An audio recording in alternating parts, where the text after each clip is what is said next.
Сэтгэл зүй талаас ярьж байгаа юм тий. Тэгэхээр энд нэг хоёр юм байгаа даа. Чи гэдэг нэг хэсэг байгаа даа тий. Нөгөөх нь арилжаа гэдэг хэсэг байгаа. Энэ хоёрыг салгачих хэрэгтэй байна тий. Энд чинь салангад шүү дээ.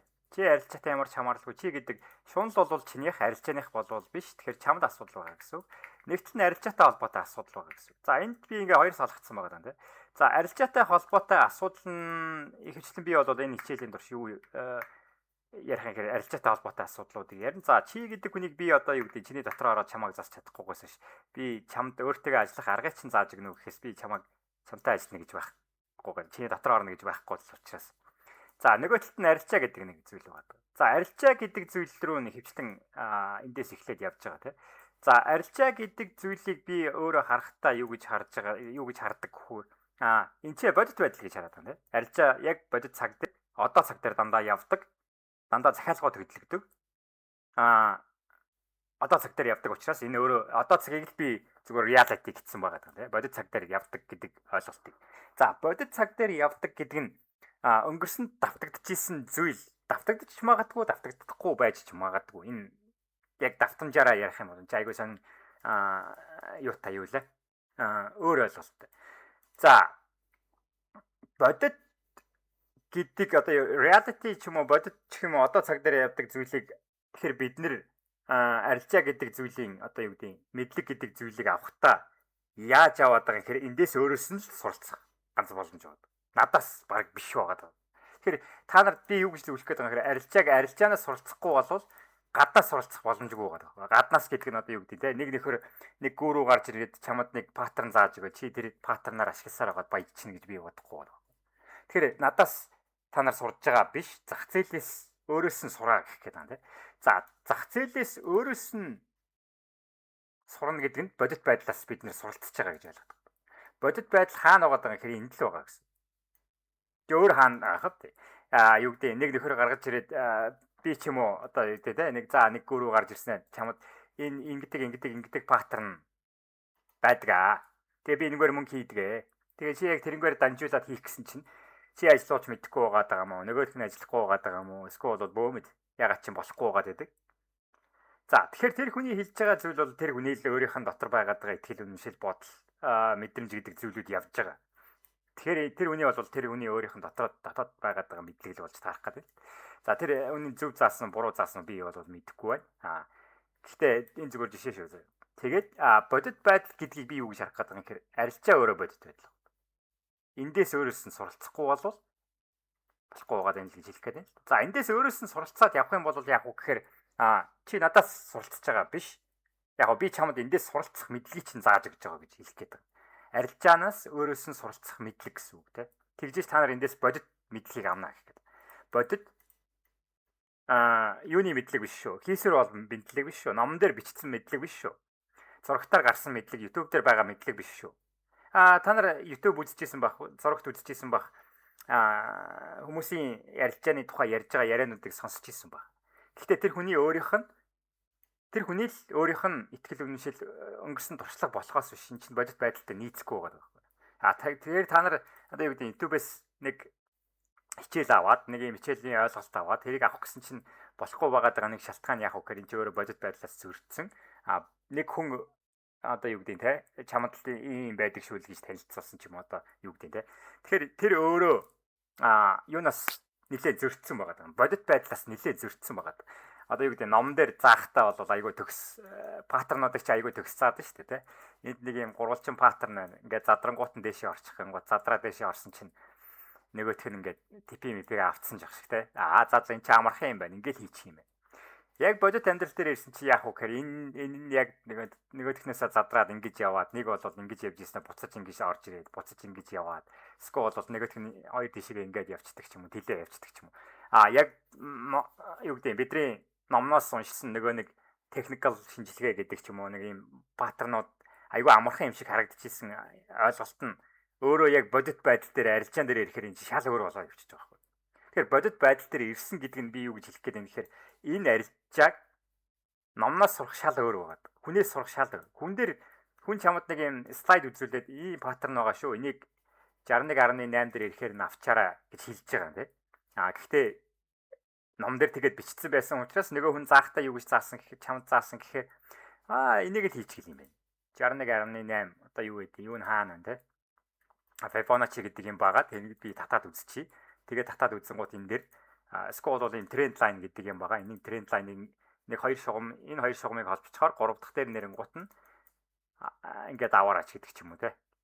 Тэгэхээр энэ номон дээр ч айгуу гоё харагдаад байгаа байхгүй. YouTube дээр айгуу гоё харагдаад байгаа байхгүй. Нөгөө хүмүүсийн үзүүлж байгаа жишээн дээр. Тэгээд ийм байдаг шүү, тийм байдаг шүү гэчихэд нөгөөх нь дуусчихж байгаа юм те. Тэгээд чи юу гэж ойлгох вэ гэхээр окей. Би эндээс амархан юм байна. Арилжаа гэдэг зүйлээр би амархан мөнгө хийж болох юм байна. Ягаад гэвэл нэг паттерн, хоёр паттерн ирээд 3 дээр нь авлаа. Тэгээ мөнгөтэй болох юм. Гэхдээ яг бодит байдал дээр ирэхээр тэхгүй байгаа. Бодит байдал гэдэг нь яг одооны арилжааны нөхцөл дээр ирэхээр хизээч энэ бодит байдалтайгаа нийцэхгүй байгаа. Хүмүүсийн ярьж байгаа ярианч нийцэхгүй байгаа. Ном дээр бичсэн юунч нийцэхгүй байгаа. YouTube дээр бичлэгч нийцэхгүй байгаа. Бодит байдал шал өөр байгаа. За энийг хэн ойлгож чадах вэ гэхээр зөвхөн өөрөө энэ арилжаанд орж ирээд хийсэн хүн л ойлгож чадах гэдэг. Fuck энэ номон дээр чинь байсан шал өөр юм биш тий. YouTube дээр байсан яриадсэн тэр амархан гэдснээс чи шал өөр юм биш.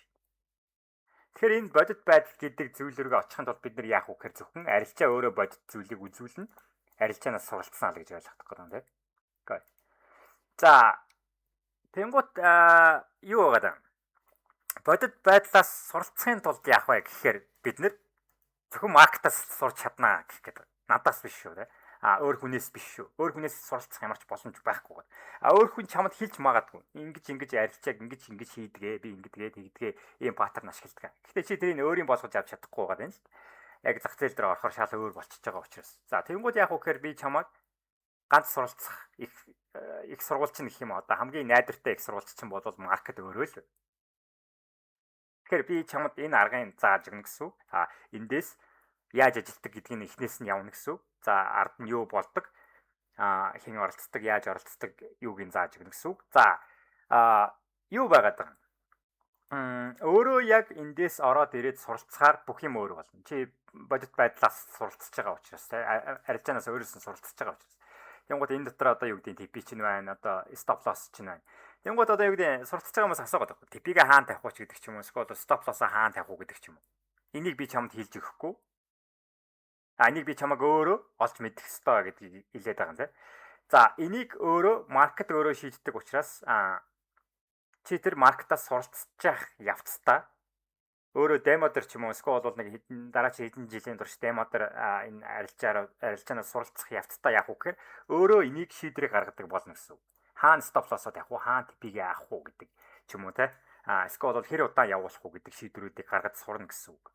За тэгэхээр энэ угаасаа яг тийм тогтсон арилжааны хамгийн хэцүү юм дээр байна. Тогтсон стандарт гэдэг зүйл байхгүй. За тогтсон стандарт гэдэг зүйлтэй байхад за миний хамгийн том олсон мэдлэг байх юм бол юу байх вэ гэхээр арилжаанд олсон мэдлэг бол хэрвээ арилжаа тогтмол яг нэг стандартын хэмжээгээр явдаг, яг нэг стандартын хэмжээгээр хөдөлдөг байх юм бол энд ямар ч хүн эндээс ашиг хийхэд амар амархан. За стандарт гэдэг нь бол ингэж таарах гэдэг юм. За энэ жишээлбэл Nasdaq-ийн хөдөлгөөн тий. За Nasdaq бол хаашаа явж байгаа нэхэр доошоо л явж байгаа. Эндээс мөнгө хийхэд амар амархан. Зүгээр доошоо дарчих. Тэгэл болов. Доошоо шорт дарчихад л болов. Гэтэ байнгын стандартаар байхгүй гэдэг. Нэг стандартын биш байгаа байхгүй. Нэг стандартын биш гэж ойлгохоор яах вэ гэхээр энэ нэг бол дээш явна, нэг бол доош явна. Гэхдээ нэг бол хажуу дээшээ явна. Гэхдээ дунд нь ингэж хальтаж орж ирнэ. Заримдаа томорно, заримдаа жижиг байна. Заримдаа хурдан явна, заримдаа удаан явна. Эдгээр ингээд байнга солигдно гэсэн. Тэгэхээр энэ тасралтгүй солигдож байгаа энэ байдал дээр дасан зохицно гэдэг нь өөрөө амар хэцүү.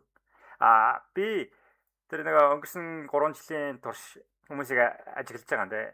Зөвлөгөө өгөөд юуг нь ментор хийгээд юуг нь хараад явж байгаа. Өөр дээрээс гэсэн өөрийнхөө арилжаанаас ч гэсэн харж байгаа.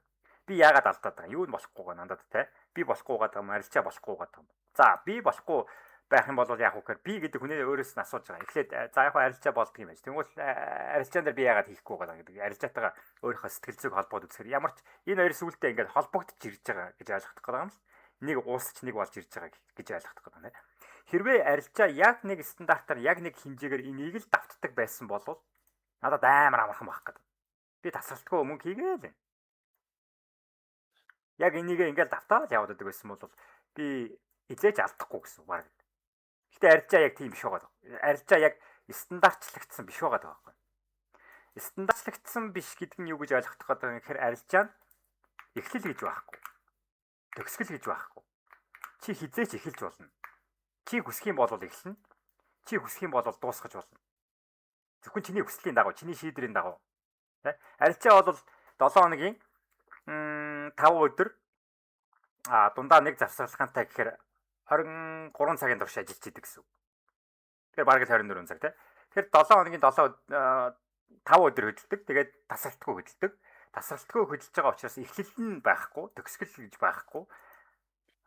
Тасралтгүй хэдэн жилийн турш одоо сүүлийн 200 жилийн турш баг ингэж явж байгаа гэж ойлгох юм байна. Нэг бол дэшээ, нэг бол доошоо, нэг бол дэшээ. Чамайг төрхөөс ч өмнө арилжаа байсан. Бүр төрхөөс өмнө хэдэн зуун жилийн өмнө байсан. Чамайг үхсний дараа ч гэсэн байж л байна. Хизээч дуусахгүй гэсэн. Хизээч эхлэл нь бүр одоо хизээч эхэлсэн юм те. Эхлэхгүй дуусахгүй. Тэгээд нэг юм үргэлжилсэн л юм явж байгаа гэсэн те. Тэгэхээр энэ донд бид нар яах гэдэг юм хэрэг бид нар өөрсдөө шийдвэрээ гаргаж би эндээс одоо эхлүүлнэ гэдэг шийдрийг би өөрөө гаргана. Би энд дуусгана гэдэг шийдрийг одоо би өөрөө л гаргана гэсэн. Тэгэхээр эхлэл төгсгөл байхгүй. Дунд нь завсралгаа гэж байхгүй ч. Айгуу завсралгаанууд байгаа баг. Тэ нэг өдрийн ч юм уу хоёр өдрийн хэдэн өдрийн завсралгаанууд байгаа. Гэтэл ерөнхийдөө эхлэл байхгүй, төгсгөл байхгүй үргэлжилсэн л юм явж байгаа. Тэгэхээр нэг стандартын биш яваад байгаа юм бас дээрээс нь тэ.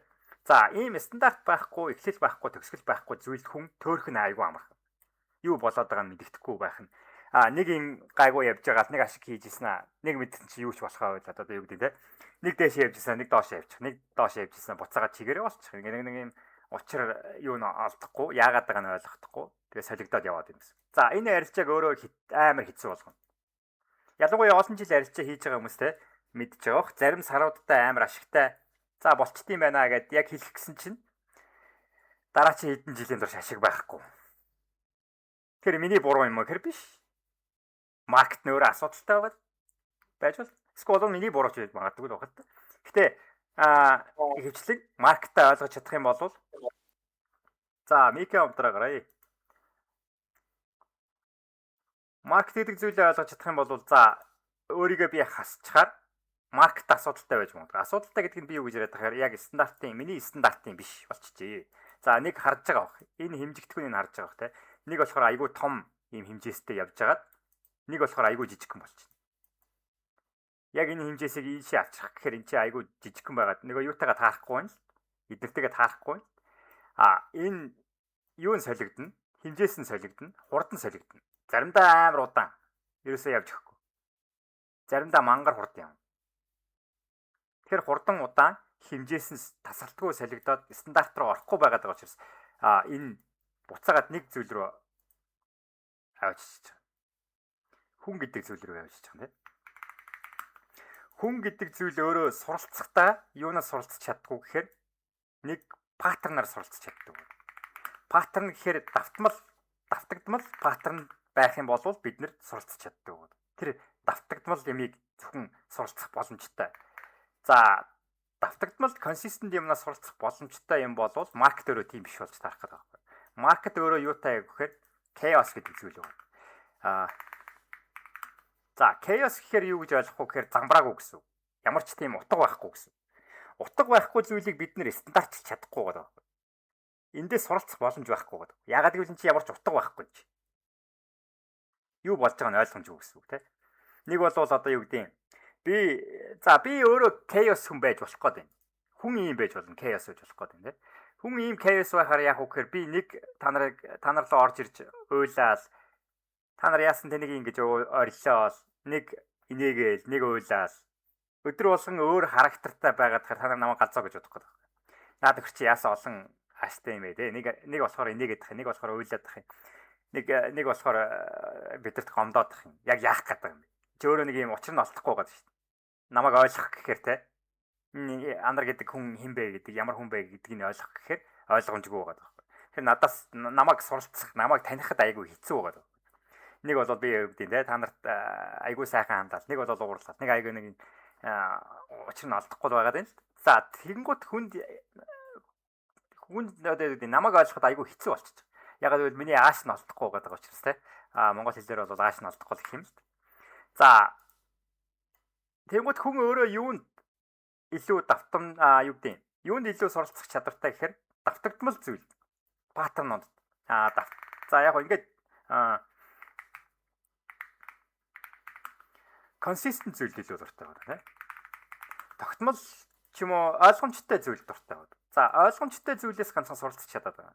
Ягаад гэвэл энэ ойлгомжгүй зүйлийг паттерн олгоод суралцах боломжгүй л учраас эндээс одоо юу гэдэг те суралцах боломжгүй. Тэгэхээр энэ хөгжин тоглолтогч гэдэг ч юм уу эсвэл бол усан сэлдэг гэдэг ч юм уу, теннис тоглолдог ч юм уу, бичиж сурж байгаа ч юм уу. Янз бүрийн зүйл бид нэр суралцж байгаа амьдрал дээр ч өөр скейлүүдэд суралцж байгаа өөр юмнаас явж байгаа. Тэнгуут бид нар суралцахдаа хүн гэдэг өөрийнх нь төрлөх чанар нь одоо юу гэдэг ямар байгаад юм гэхээр бид нар ийм давтамжтай зүйлийг consistent ойлгомжтой зүйлийг сурах чадвартай. Тэрээс энэ зүйлийг бол сурах чадваргүй. За тэнгуут маркет өөрөө энэ аль алийг агуулдаг гэсэн. Consistent байдлаа ч агуулдаг. Давтамжтай паттернууд гаргаж ирдэг. Бас chaos ч байдаг. Тэр энэ чинь нэг юм дунуудаа холигдмал байх гэдэг шүү дээ. Нэг бол нэг юм хааштай хүн шиг болчдөг. Нэг бол айгуу гоё хааштай болчдөг. Нэг бол хаашгүй хүн шиг болчдөг гэдэг ч юм уу те.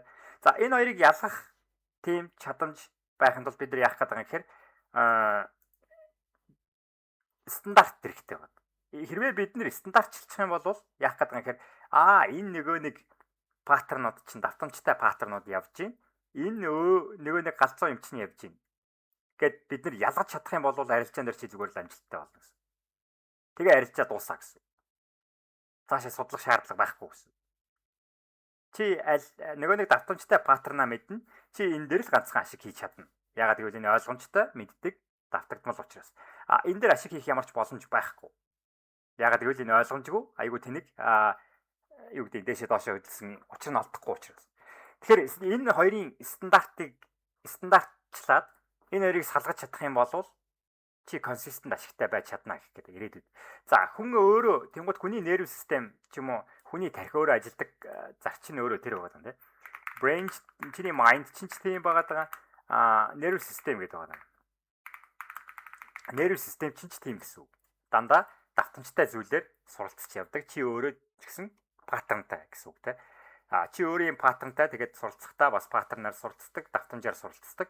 Тэнгуут энд маркет дотор consistency давтамжтай зүйлүүд байдаг. Гэхдээ энэ chaos нь ч байдаг. Аль аль нь холилдсон байдаг. Тэгэхээр энэ бидний арилжаачин гэдэг хүний хувьар яг маркет дээр орж ирээд суралцах гэдэг юг суралцах гэдэг яах гэдэг ойлголт нь стандартчлах хэрэгтэй гэж ойлгох гэдэг. За хэрвээ нэг стандарт руу чи энийг оруулах чадах юм бол энэ consistency-г ялгаж чадна. Энийг chaos-аас ялгаж чадна гэх гэдэг. Энэ хоёрыг ялгаж сурчих юм бол тэгээ болчихж байгаа гэж ойлгодог. Тэнгууд chaos үед нь юу хийх вэ гэхээр chaos үед нь чи зүгээр сууж, хараа сууж гин гэсэн. Юу ч хийхгүй гэсэн. Consistent болоод ирэх юм бол чи энэ дээр арилжаа хийгээд юм гэсэн. Энэ гэхдээ байнга бол ашиг хийх заавал юу бол байхгүй. 100% магадлал гэж байхгүй учраас заримдаа ашиг хийн, заримдаа ашиг хийхгүй. Гэхдээ чи энэ дээр тогтмол хийгээд тах юм бол эндээс хангалттай хэмжээний ашгуудаа гаргаад яваад тогтмол арилжаанаас тогтмол ашигтай байх боломжтой гэж үзэх гэдэг юм тийм.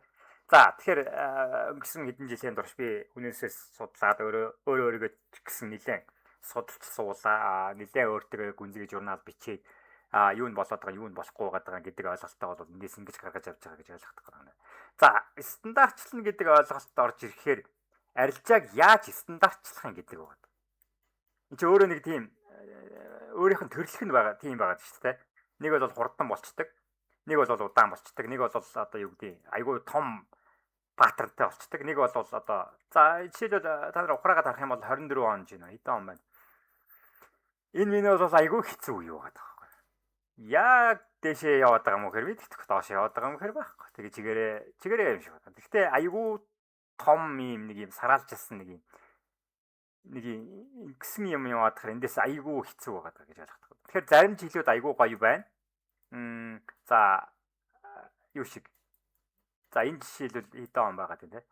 24 он байгаа тийм. За 24 он энэ дээр бол нэг бодоодох юм байхгүй чи зүгээр ашиг хийгээ зүгээр дээш нүдэ анаад коноб дарахад ашиг хий. Гэхдээ зарим үеуд нь хийж тийм байхгүй.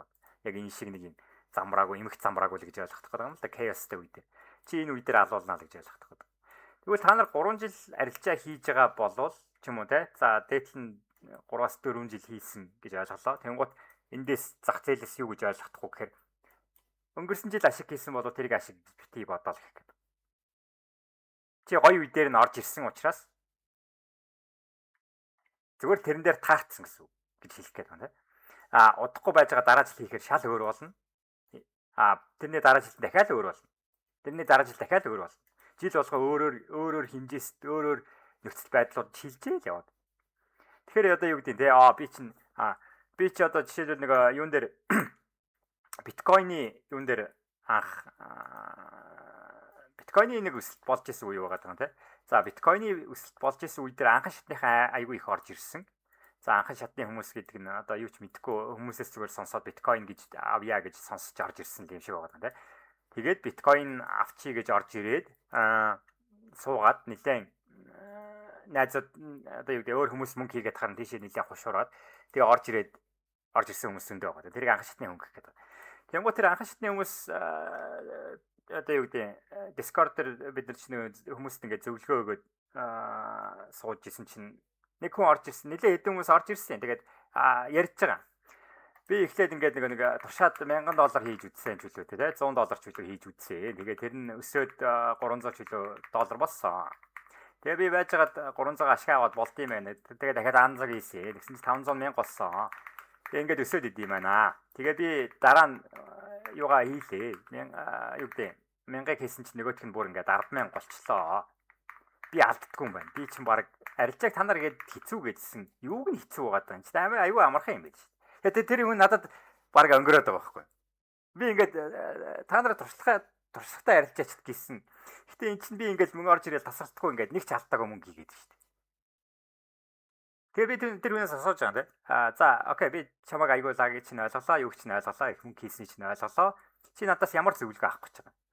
Гэсэн чинь би одоо ингээд тасралтгүй мөнгө хийгээд байгаа учраас аягүй удаан мөнгө хийсэн учраас би байраа зараад, машинаа зараад одоо ингээд бүгдийг биткойн руу орууллаа. Тэгээд яг гоо миний зөвлөгөө болохоор би ингэдэг. Тэр хүнд өгсөн зөвлөгөө нь чи буцаагаад наад мөнгөө 99.99% магадaltaй алднаа. Тэгээд алдахаараа буцаж над дээр ирээд наадха яагаад алдсан гэдэг шалтгаанаа асууж болно. Эсвэл би чамд яагаад алдах гэдэг шалтгаанаа хэлж өгч болно. За нөгөө хүн чинь буцаагаад хэлж байгаа нэ. Та намайг яагаад алдна гэдэг. Би өстой сүүлийн хэдэн сар юусаа алддаг шүү. За би яагаад одоо юу гэдэг тэр хүний алдна гэдгийг мэдэж ийн гэхээр угаасаа л тийм л юм болдог. За тэр хүний хаана орцсон байсан шалтгаан угаасаа байна.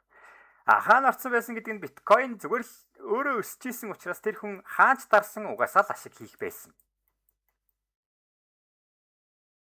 Дэшээс дарсан чинь зөвхөн юу явж байгаа шүү дээ. Нэг талдаа л арилжаа явж байгаа шүү дээ. Спотор явж байгаа учраас. Хаач энэ өсчил байгаад байгаа учраас хаанаас ч хаашаач дарсан одоо юу гэдэг хаанаас нь ч дарсан ашиг хийгээл. Тэр хүн яасан гэхээр энэ дээр нэг ашиг, энэ дээр нэг ашиг, энэ дээр нэг ашиг, энэ дээр нэг ашиг хийцэн. Тэгээ үргэлжлээд ашиг хийн. Гэхдээ хизээ нэгэн цагт нэг юм болно гэх гэдэг юм тийм. Хизээ нэгэн цагт нэг юм ирнэ. Тэр үе дээр нь тэр хүн яах вэ гэхээр нэг яг $1000 энэ ч авсан, энэ ч авсан, энэ ч авсан, 10,000 болсон. За байраа зарлаа, машинаа зарлаа, авлаа. Тэгсэн чинь нөгөөх нь гайн тараад яг ингэж унж таарахгүй юу. Тэгээд нөгөө хүн чинь бодохгүй юу. За би алдсан юм байна да ч юм уу тийм. Тэгэхээр угаасаа л ийм энэ зөвхөн биткойн дээр болж байгаа түүх бол биш. Зах зээлд байнга л ингэж явдаг. Тэгээ энэ чинь олон жил үдцсэн байгаа даа шүү дээ. Эхний удаад юу гэдэг тэр хүнийг бодвол би хамаагүй азтай. Яагаад гэвэл яг намайг байхад биткойн шиг юм өсөлт таараагүй учраас айгүй хэцүү зах зээл дээр орж ирээд суралцсан гэх юм уу. Хэцүү зах зээл нь таарсан учраас надад суралцах боломжийг олгосон байгаа даа тийм. Тэр хүн айгүй азгүй л байгаа юм л да. Айгүй нэг юм зүгээр л явж хахад ингээд дартсан. Тэгээд явж байгаа юм дээр хинч дарсан мөнгө юм.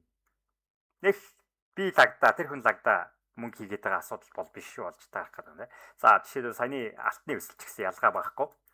Энэ дээр хинч дарсан мөнгө хийн зүгээр л өсөж байгаа юм шүү дээ. Чийч мөнгө хийн, би ч мөнгө хийн. Зүгээр л дээшээ нүдээ аниад дээшээ дарахад мөнгө хийх боломжтой. Яагаад гэвэл энэ өсөж л байгаа даа. Тэгэхээр зах зээл өөрөө энэ боломжийг гаргаж өгдөг байгаа. Бид нар зүгээр тэрэн дээр нь таарцсан л байгаа юм. Тэнгуут одоо юу гэдэг агашных гэдэг school radio professional гэдэг ялгаа нь хаана гарч ирээд байгаа юм. Professional болох тусам чи хамгийн хэцүү хүнд зүйлүүдийг давж гарч ирсэн байх ёстой болж таарах гэдэг.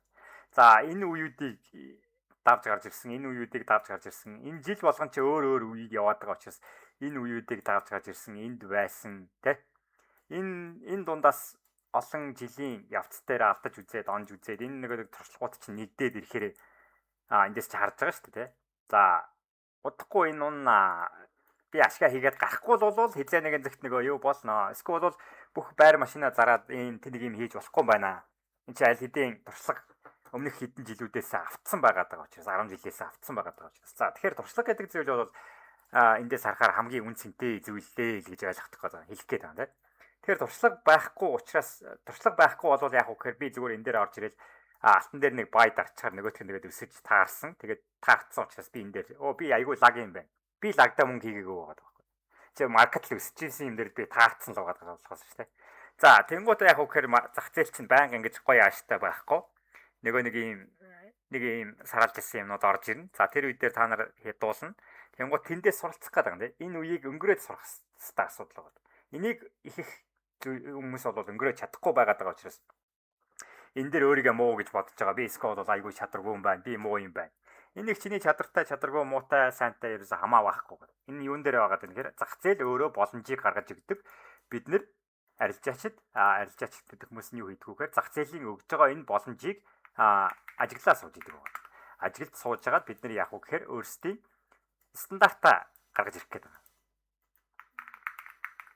За энэ стандартыг гаргаад ирчих юм бол би юу хэлэх гээд юм гэхээр зах зээл өөрөө стандарт байхгүй, байнгын өөрчлөгдөж идэг, байнгын томорж идэг, байнгын жижигэрж идэг, байнгын өөрчлөгдөж идэг. Тэр нь надад нэг хамаахгүй. Би өөрөө стандартаа өөрөө үүсгэн. Тэгээд миний энэ стандарт руу ороод гэх гээд. Энэ стандарт руу надад таарсан энэ зүйл гарч ирэх юм бол би арилжаа хийн. Гарч ирэхгүй бол би огт арилжаа хийхгүйгээ. Тэгээ суучих. За тэгээд суух юм бол яах вэ гэхээр эзэн нэгэн цагт миний юу гарч ирнэ. Стандартаар тавьсан чеклист байгаа даа шүү дээ. Энэ зүйл би хүлээж байгаа гэдэг зүйл гарч ирнэ. Гэтэ тэр цаг хугацааны асуудал. Гарч ирэх үед нь би тэрийг хийн. Тэр ашиг хийх үгүй нь тэр бол зах зээл яхны өөрийнх нь асуудал болгох. Гэтэ ямар ч байсан би тэр зах зээл дээр гарч ирсэн өөрийнхөө тавьсан тэр стандартаар тавьсан зүйлүүдийг зах зээл дээр тавьчихаар энэ гарч ирнэ, энэ